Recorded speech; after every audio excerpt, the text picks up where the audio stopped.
আমি শিপ্রা মজুমদার আজকে আবার একটা নতুন রেসিপি নিয়ে তোমাদের কাছে চলে এসেছি। আশা করি তোমাদের এই রেসিপিটা ভীষণ ভালো লাগবে।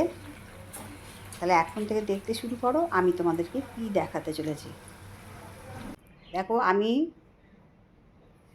গোটা 8-10 পটল আর 2টো আলু নিয়েছি। আলু খোসা ছাড়িয়ে নিয়ে এবারে গ্রেট করে নিচ্ছি।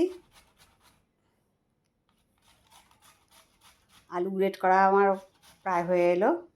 দেখো, পুরো আলুটা গ্রেট করা হয়ে গেছে। এবারে একটা বাটির মধ্যে জল নিয়ে আলুটাকে নিয়ে পরিষ্কার করে ধুয়ে নেব। 2-3 বার এইভাবে পরিষ্কার করে ধুয়ে নিতে হবে।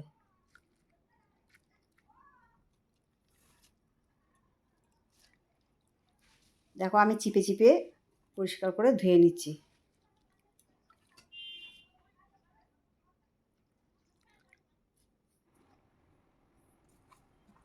আলুর যে একটা কষের মতো ভাব থাকে সেটা তাহলে একদম পরিষ্কার হয়ে বেরিয়ে যাবে। এরকম জল চিপে চিপে আলু গ্রেট করা আলুটাকে একটা পাত্রের মধ্যে আমি রেখে দিলাম। আর এদিকে আমি বেশ কয়েকটা পটল নিয়ে নিয়েছিলাম, গোটা 8-10, সেটাকে এইভাবে উপর থেকে ছালটা ছাড়িয়ে নিতে হবে।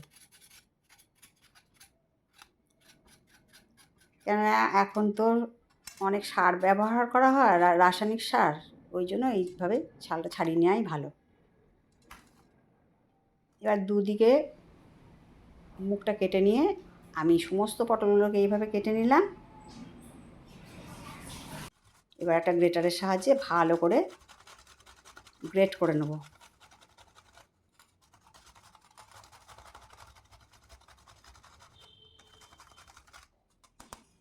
তোমাদেরকে একটু দেখিয়ে দিই, এইভাবে গ্রেট করে নিতে হবে।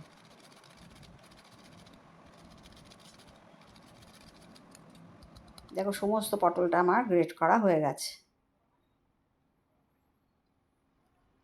এবার ওই পটলের মধ্যে আলু যে গ্রেট করে রেখেছিলাম, পটল গ্রেট করা, আলু গ্রেট করা একসাথে মিশিয়ে নিলাম।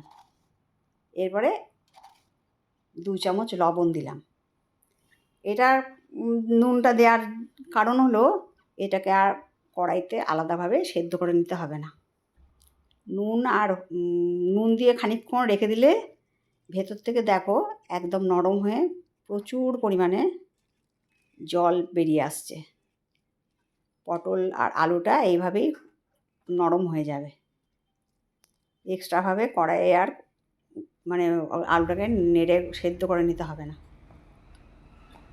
এইভাবে করলে অনেকটা গ্যাসেরও সাশ্রয় হবে, সময়েরও সাশ্রয় হবে।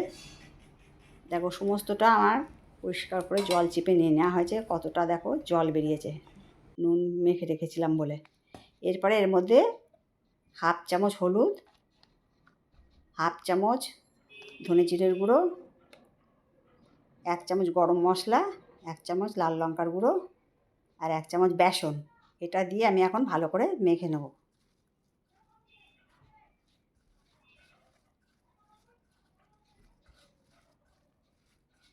সুন্দর করে মেখে নিতে হবে যাতে সমস্ত মশলাটা মিশে যায়। এবার লাস্টে 1/2 চামচ গোলমরিচের গুঁড়ো দিয়ে দিলাম। একটু মেখে নিয়ে কড়াইতে তেল গরম হয়ে যাওয়ার পরে আমি একে একে কোপ্তার আকারে ছেড়ে দিলাম তেলের মধ্যে। তেলটা রান্নাটা সম্পূর্ণটা সর্ষের তেল দিয়ে হবে। এভাবে আমি কোপ্তাগুলোকে গড়ে গড়ে ভেজে নিচ্ছি। দেখো, লাল লাল করে ভাজা হয়ে গেছে। আর বেশ কয়েকটা কোপ্তা আমি গড়ে রেখে দিয়েছি। এবারে সেইগুলোকেও কড়াইয়ের তেলের মধ্যে ছেড়ে দিচ্ছি। এই কোপ্তাগুলোকেও সুন্দর করে লাল লাল করে ভেজে নিতে হবে, ওলট পালট করে ভেজে নেব। দেখো, সমস্ত কোপ্তাটা আমার লাল লাল করে ভাজা হয়ে গেছে।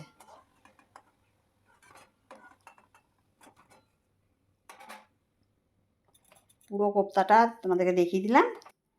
কড়াইতে বেশ কিছুটা তেল বেঁচে গেছে। আর এর মধ্যে এবার আমি 4টে আলু দিয়েছি। তোমরা ইচ্ছা করলে আলু নাও দিতে পারো। যেহেতু সব কিছুতে আমরা আলু পছন্দ করি এই জন্য আমি আলু দিয়ে দিয়েছি। আলুগুলোকে ডুমো ডুমো কেটে নিয়েছি।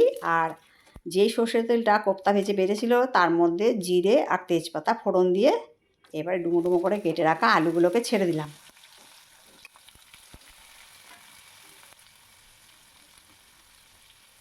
এরপরে আমি 1 চামচ লবণ দিয়ে দিলাম। ও পনির সুন্দর করে নাড়াচাড়া করে নেব যতক্ষণ না ভাজা হয়। এবার একটা ঢাকা দিয়ে রাখলাম।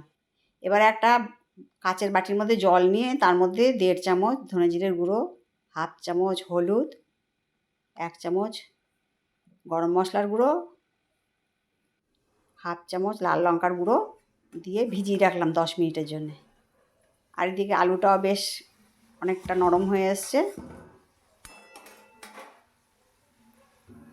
আমি এইভাবে আলুটাকে সুন্দর করে নাড়াচাড়া করে ভেজে নেব। আর ওপর থেকে যে মশলাটা ভিজিয়েছিলাম সেটাকে ছেড়ে দিলাম। এবার এটাকে দিয়ে ভালো করে কষিয়ে নেব। আজকের রেসিপিটা যদি তোমাদের ভালো লাগে লাইক, শেয়ার, কমেন্ট আর সাবস্ক্রাইব করে আমার চ্যানেলের পাশে থাকার জন্য অনুরোধ করছি। এবার দেখো কষে এসছে। এবার আমি ওপর থেকে গরম জল দিয়ে দিলাম। যদি আমার এই কোপ্তা কারির রেসিপিটা তোমাদের পছন্দ হয় আমার চ্যানেলের পাশে থাকার জন্য অনুরোধ করছি। আর যারা নতুন বন্ধু এসেছো তারা যেন প্লিজ আমার চ্যানেলটাকে সাবস্ক্রাইব করে দিও আর বেল বাটনটা প্রেস করে দিও।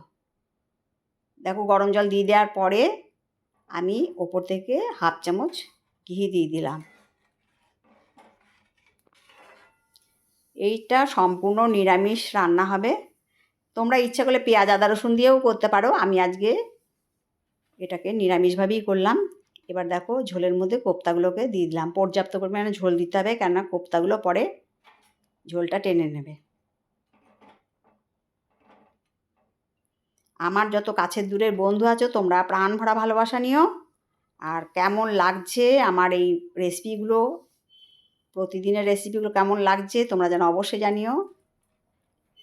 ঝোলটা দেখো ফুটে উঠেছে। ওপর থেকে একটুখানি স্বাদটাকে ব্যালেন্স করে দেওয়ার জন্য আমি একটু চিনি দিয়ে দিলাম। ভালো করে নাড়িয়ে চাড়িয়ে দিতে হবে।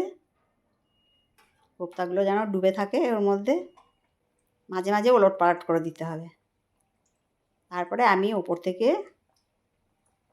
ধনে পাতা কুচো করে দিয়ে দিলাম। এইভাবে খুব তাড়াতাড়ি কোপ্তা কারিটা হয়ে যায়। সময় ও গ্যাসের সাশ্রয় দুটোই হয়। ঝটপট করে রান্নাটা হয়ে যায়। দেখো কত সুন্দর দেখতে লাগছে আজকে আমার এই রান্না কোপ্তা কারি পটল আর আলু দিয়ে কোপ্তা কারিটা। আশা করি তোমাদের ভালো লেগেছে। তাহলে ফাইনাল লুকটা দেখে নাও কত সুন্দর দেখতে লাগছে। তাহলে আজকে আমি এখানেই রাখি। পরবর্তী আরেকটা এপিসোড নিয়ে তোমাদের কাছে চলে আসবো অন্য কোনো দিন। টাটা।